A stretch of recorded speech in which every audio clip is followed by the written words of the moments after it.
Good morning, guys. We're back with the second video here on the channel.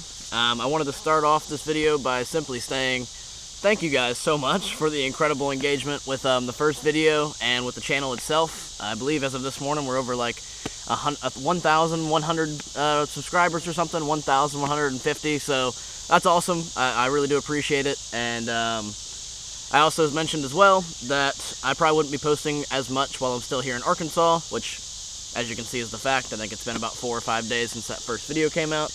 But life's been so busy here. I'm trying to get as much content as I can out on my main channel, Life with Levi, and then also keep up with all the projects and just quality family time here with my dad, Addie, Mike, Lissa, the whole gang, all DD5. So, yeah, all that being said, I did want to get one more out today just because I'd like to have another one posted before I leave here, just so you guys have more to see, because I imagine there will probably be a few less people once I leave here than those who participate with all like any bit of come on, content, as you could say. So yeah, I also do apologize for the loud cicadas or any beads of sweat. Those are the two main pressing things that I think may inhibit the quality of this video currently.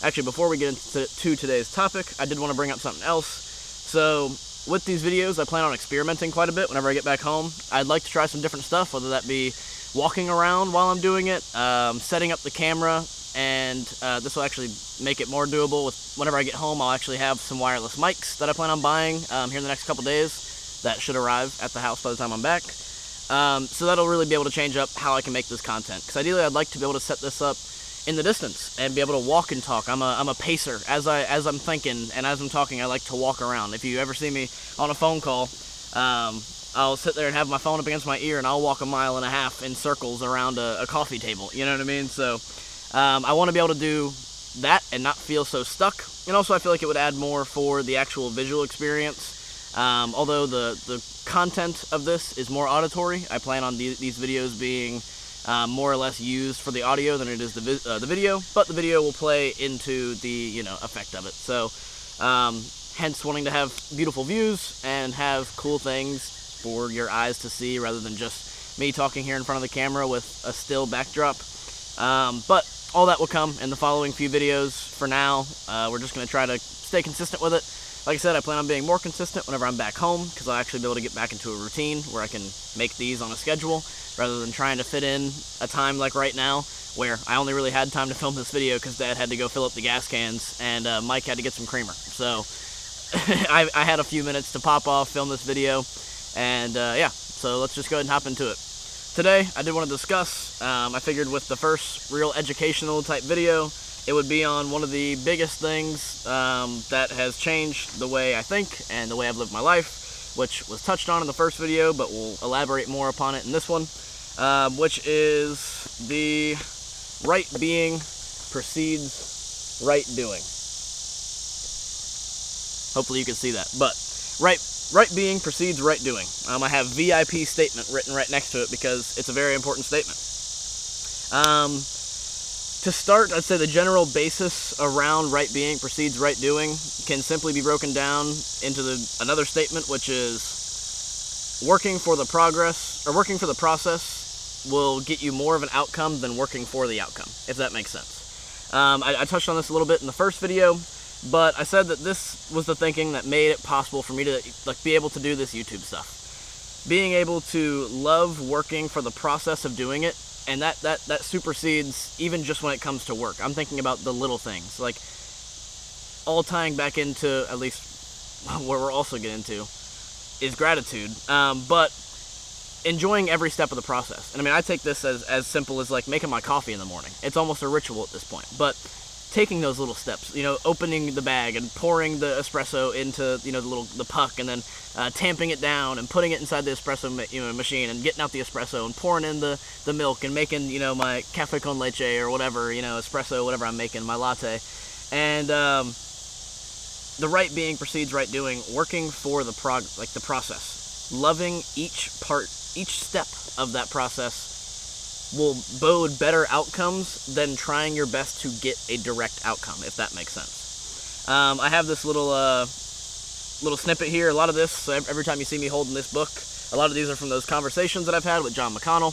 And he says, your actions are a product of who you truly are. So right being precedes right doing. If you are a good person, what you create will be good, if that makes sense as well. And he also continues to say, get the mind, so process/philosophy, correct before doing, because the actions will flow correctly rather than trying or striving to do things correctly. And I actually broke this down. Another analogy he used was a musician practices the skills of an instrument until the ability to play is used as a tool to create a masterpiece. I'm going to say that one more time because that statement was pretty powerful for me. A musician practices the skills of an instrument until the ability to play is used as a tool to create a masterpiece. I wrote a little note off to the side of this saying, building the foundation of knowledge and wisdom to use at one's disposal in any new situation that occurs in life allows for effortless decision-making and a tall stride in the path. Or allows for less resistance. Now, you'll hear me talking about things like the path and purpose and reason, a lot of which I will say do, or at least will, seem to stem from a more like Christian line belief. Especially in the context of the conversations with John. He is a devout Christian, and so a lot of the things that he speaks of, he actually says in terms of God or the path or whatever that sort is. And a lot of times I try to turn that into the universe or, life, just because I do believe in God, but I believe that these topics and these lessons can be brought outside of just the biblical sphere. So I try to rewrite the things that I learned from him to not only be accepted from the words that he said in direct quotation, attributing a lot of it to God, but also being able to branch out and reach a broader audience of more people who can also see the same wisdom as from the universe or from whatever being, spirit that you believe in. Also, this lighting just changed dramatically. I somehow managed to crack right here in the trees, so all the lights on me. Hopefully I don't look too crazy, but we're going to keep rolling. Let's see. The current fault in my journey for betterment. This was something here. I've been searching for the means or methods, but I need the process. And by that, here in the last year or so, I've had just, you could simply put, a series of unfortunate events. A lot of life change happened, and for everyone who knows, change is hard. I'm sure I'll have at least one, if not multiple videos on change in general, because that's a very big one. And one that I'm very proud of my ability to adapt and overcome with change. But that's from a lot of practice over the years. I have been trying to get better at many areas of life for many years now, and I actually go through these little phases of picking new things that I'm trying to either break or add to my habitual activities. So the way I think, the actions I do on a daily basis, the way I react to certain situations, I try to work on that every single day. And I have usually one specific topic that'll take a few weeks to a few months to fully develop into a unconscious or subconscious habit that I no longer have to be conscious about.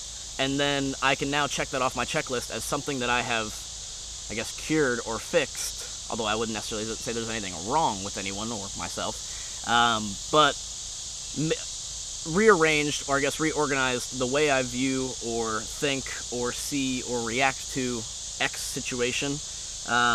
Now, of course, that's not saying that, boom, I did it, I'm good forever. You need these constant reminders, hence why I still read this book all the time, hence why I still journal, I still meditate, I still try to read, because a lot of times you just need that reminder. But me going back to what I was saying, whenever, this last year I was going through a real rough period, and a lot of my personal growth, like making me who I truly am today, came through that period. And one thing that really did help me here was, right here I also have a general question, who am I? The person who relinquishes all expectations and control.